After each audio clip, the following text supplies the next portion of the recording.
How do everyone, and welcome back to Royville in 4-color. I'm doing a little catch up, so I'm going to be trying to do some shorter videos, but a little more of them so I can catch up with my modern books. Maybe putting the one-shots on a back burner for a little bit, but we'll see what happens. So without further ado, I've got 5 books for you. The first one I have is Wolverine 48. If you've been watching my other videos, not really digging this series all that much. We've got Stretch Arm Logan here between two creeds. Torn between two creeds. Yeah, so Wolverine's been hit with the D-power gun. Doesn't really have any powers. Has to go to his bunker to get his special toy. And there's a big fight with some Sentinels. And probably the worst name ever, Creed's son, called Bad Seed. That's his name. That's what everybody calls him in the book. Bad Seed. Yeah. So, however, okay, there is this part where he like commandeers some Sentinels and like tears into them and gets in them. That's cool, interesting. And then there's the toy, which it's a key issue that they show him in some new fashion. So, yeah. Written by Benjamin Percy and Victor LaValle, and the art is by Corey Smith. So, 2 more issues after this. Hopefully someone's enjoying it. All right. Next one I have. Oh, sorry. Here we go. Is Power Girl number 8. And this one was a lot of fun. Written by Leah Williams, and the art is by Eduardo Pensica.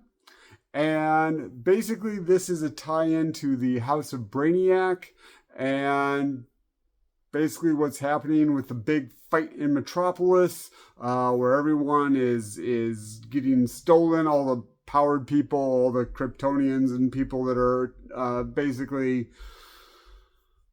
in the Superman family are being taken by Brainiac robots and Zarians, Lobos, basically. And it was a lot of fun. They don't take Power Girl because she's from Earth 2 and on a different frequency. However, are you messing with the cat? Really? Come on, man. Oh, I hope Streaky's okay. Anyway, it was a lot of fun. This person here, Crush, is in it. I guess I looked her up. She's the daughter of Lobo. So I guess the main daughter. But yeah, she doesn't really do a lot except for kind of wrap Super or Power Girl up in a I don't know, mind chain or something. And then there's a group of Zarians who say not cuss words way too much. I get kind of what you're doing. They're bad boys, Leah, but they don't need to say frack every single sentence. So if we could kind of tone that down, but yeah. I did find that they had a picture of Metropolis in the book, and I thought that was really cool. I never knew that there was this big dam and actually the edge of Metropolis, because it kind of reminds me of Manhattan. The edge of Metropolis, there's actually a huge drop. I did not know that, so learned something new today. Thought that was kind of cool. All right, so that's Power Girl. Good tie-in, good fun read. All right, the next one. Interesting cover there. This is Detective Comics 1084, written by Ram V, and the art is by Javier Fernandez. And Batman has rebranded himself. He is not Vengeance anymore. He is Consequence. What? I thought it was kind of funny. Maybe Batman's trying to stop a mugger, and they're like, "Who are you, man?" And he's like, "I'm unexpected pregnancy. I am the hangover that you got from the party, and I am credit card debt. I am Consequence. I am the Knight." Yeah, dude, I don't even want the purse anymore. You can just have it. This is way too weird for me. I'm just gonna go now. Okay? Anyway, yeah, I read that and I'm like, I am Consequence. I kind of get where they're going. He's the consequence of what happens when you do things that are bad. I just thought it was funny. So Batman's back in Gotham. He's done with his desert vacation. And he's basically showing the bad guys who are actually doing a lot. They're basically supervillain gentrification. They're making everything great again in Gotham, and basically pushing out the little people, and that's bad. So Batman's going to fight the good fight, and yeah, I also like that Bruce was able to take some time out to watch some movies. He obviously watched this one with Christian Bale called The Dark Knight Returns, because he is definitely showing that he has returned to Gotham in a major way with a movie poster. Yeah. Not saying this is a bad read. I did enjoy it. However, not as great as I wanted it to be, with his return into Gotham and getting everything taken care of. Most of it was basically him just trying to kind of talking to people and telling them that he's going to do some stuff. So, yeah. I know we got to get into it. Okay. There is a backup story by Alex Pacnadel, and the art is by Robbie Rodriguez. It's kind of a fun Cassandra Cain story. Batgirl, she is in Gotham, and Lady Shiva is doing something. I honestly didn't know that Lady Shiva was Cassandra Cain's mother. And there's a little bit of interplay between the two of them in this backup story. And it was just a lot of fun. A lot of good action. I did like I did like his art too. But I did like Robbie Rodriguez's art in this. I thought it really did fit a Cassandra Cain story. And I wouldn't mind seeing him and Alex take on maybe even just a mini-series for Cassandra Cain. I thought that would be kind of cool.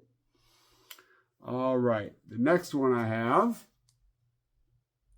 is Batman Dark Age Book 2. Now, this is written by Mark Russell, and the art is by Alfred Allred. And if you watched my previous video with this book, the book 1, not a big fan of Allred's art, and it kind of continues into this one. The story is a little bit better than the first one. I did kind of enjoy it a little bit better. He basically gets all of his abilities as Batman from being drafted into Vietnam. So, okay. So, yeah. I guess he's drafted into Vietnam. Oliver Queen's drafted into Vietnam. And so they're like together, and Ra's al Ghul starts this like commando organization. I guess he's working with the United States. I don't know. But then through the narration, Ra's al Ghul basically gives him the exact blueprint he needs to be Batman. Like, everything about Batman is in this narration. You need to work at night, not during the day. You need to be a symbol of stuff. You need to have a sidekick. You need to, like, every single thing that makes up Batman, Bruce learns by being drafted into Vietnam, and Ra's al Ghul tells him everything to do. Okay. Really? I didn't find it very compelling. He does come back, and there's kind of a fun scene with a bunch of people wanting to break into Wayne Manor, and he beats them up. Don't like the design of the bat costume. Okay, here's the design of the bat costume. Not digging it, but then again, probably part of Allred's art. However, I'm sure there are people that would enjoy this. If you are reading this and enjoying it, please leave that down in the comments, because I really want someone to love this book. I'm a big fan of Batman, and just because it's not for me does not mean this isn't for somebody else.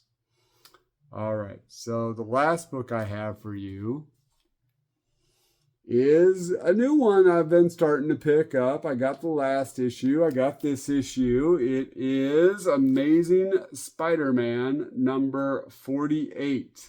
And I really like that.